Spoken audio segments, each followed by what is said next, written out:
My biggest kind of breakthrough, I feel like, in my entire life was when I kind of realized that I could actually just do something for myself and it didn't have to be for somebody else's entertainment. To do what you love, but also don't forget to do it for yourself.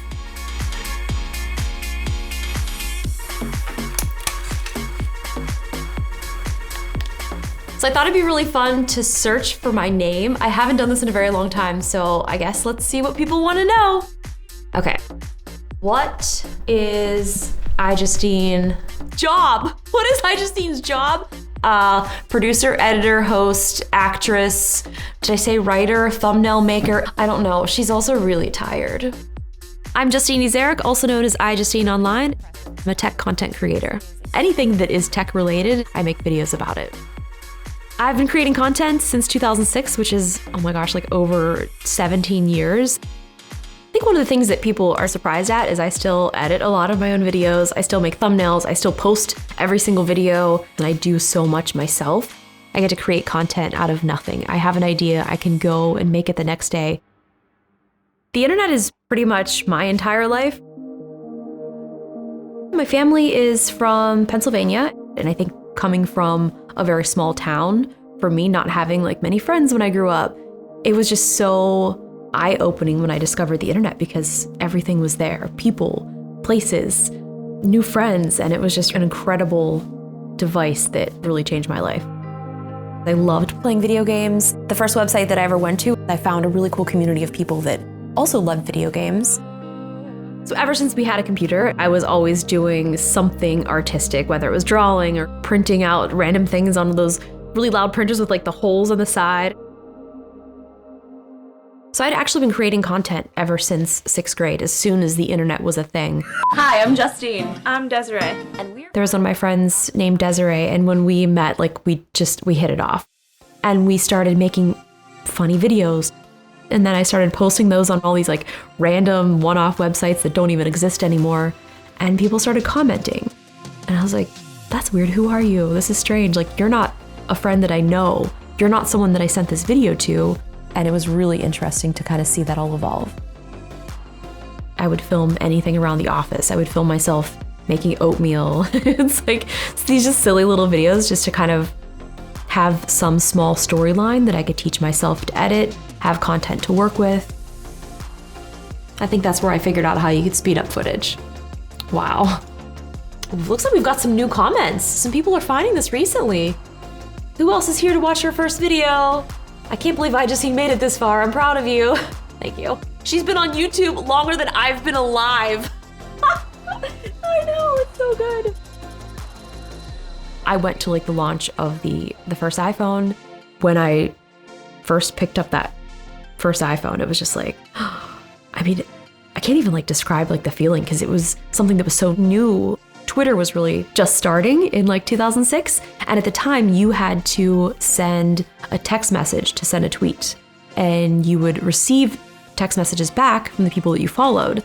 So that was why my iPhone bill had over 30,000 like text messages that were sent. All of those were itemized. Well, I got my first AT&T bill right here in a box. Each page I was like flipping through, and it was just a really kind of weird thing, and I decided to film it, and that was like my first viral video. It was a very surreal experience because I'd really never experienced anything like that.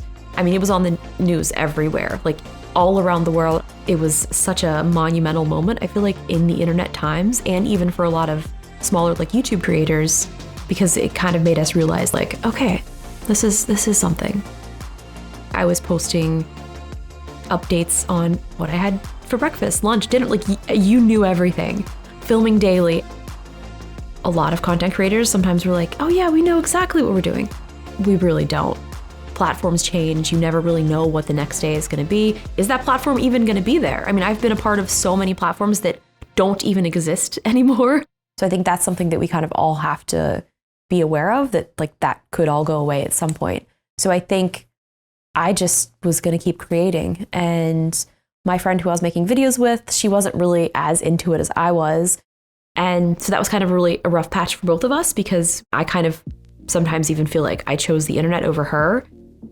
I was at this event called Macworld in San Francisco, and I saw this guy with a camera on his head.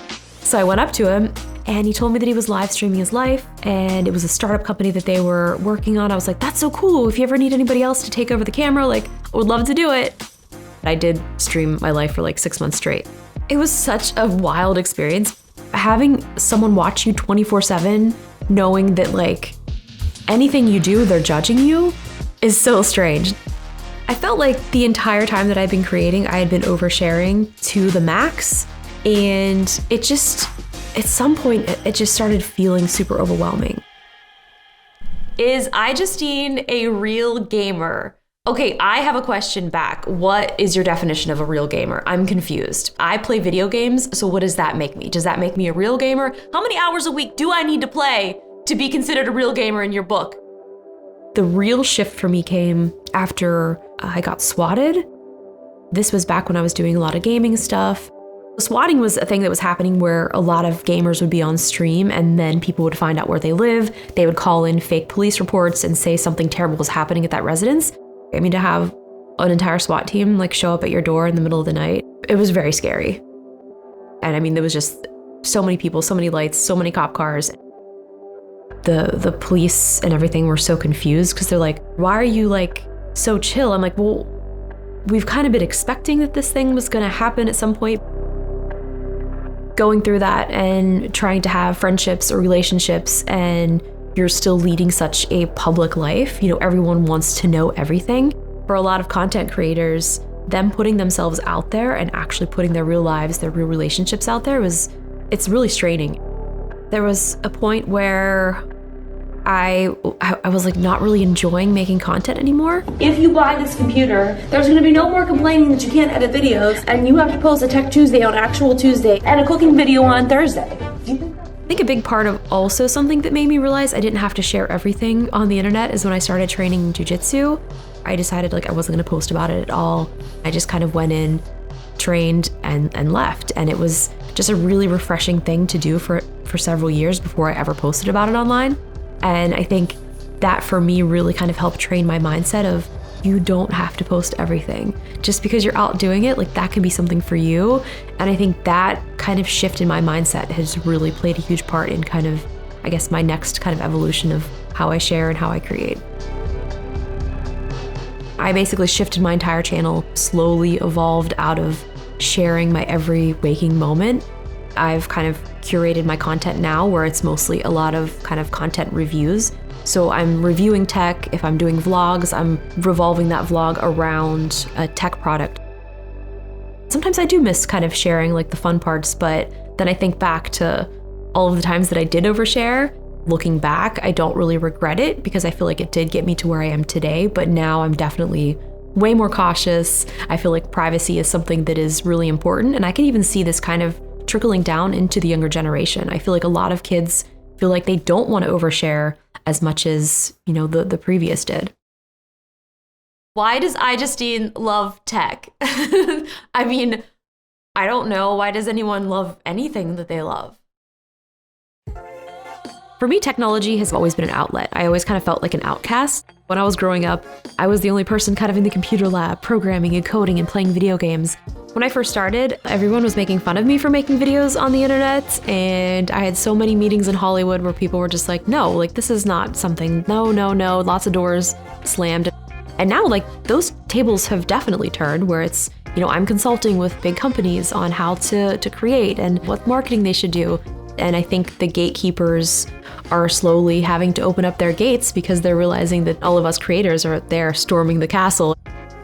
I think Justine, the content creator of today, is mostly a tech creator, and it's been interesting because I love tech so much, and just seeing it change so rapidly over the course of my lifetime, it can only make me more excited for what's to come.